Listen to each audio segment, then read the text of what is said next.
我是从中國的最北邊的黑龍江，來到這兒，趟過漢城。17歲那日不要臉，參加了挑戰，明星也有訓練班，短短1年太新鮮。記得四哥發哥都已見過面，後來榮升主角太突然，廿9歲頒獎的晚宴，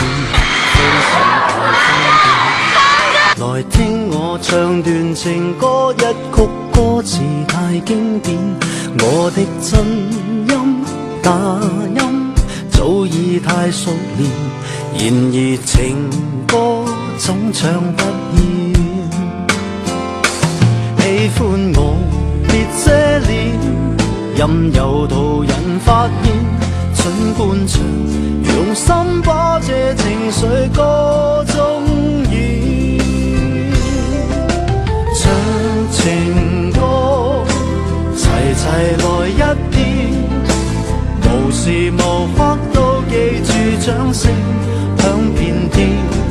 來唱情歌又從頭再一遍，如情濃有點淚流難避免，任街起跌拍子改變，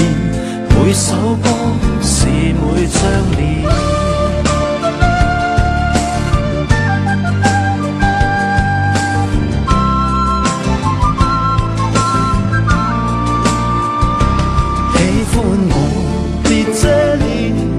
任由途人發現，盡伴唱，用心把這情緒歌聲中渲染，唱情歌齊齊來一遍，無時無刻都記住掌聲響遍天，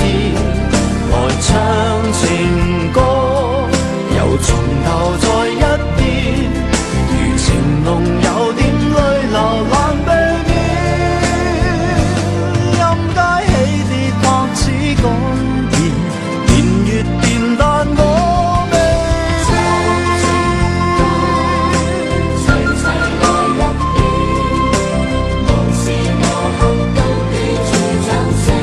響遍天，來唱情歌又從頭再一遍，如情濃有點淚流難避免，任街起跌拍子改變，每首歌是每張臉。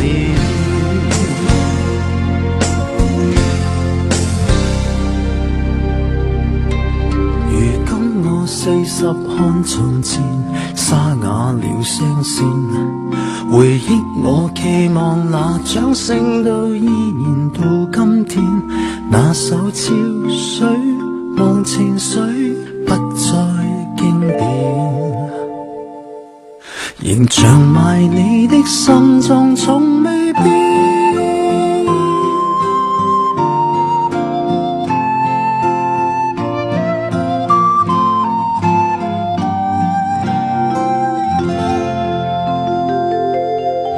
要在韓國加油，要堅強，我愛大家，愛你們。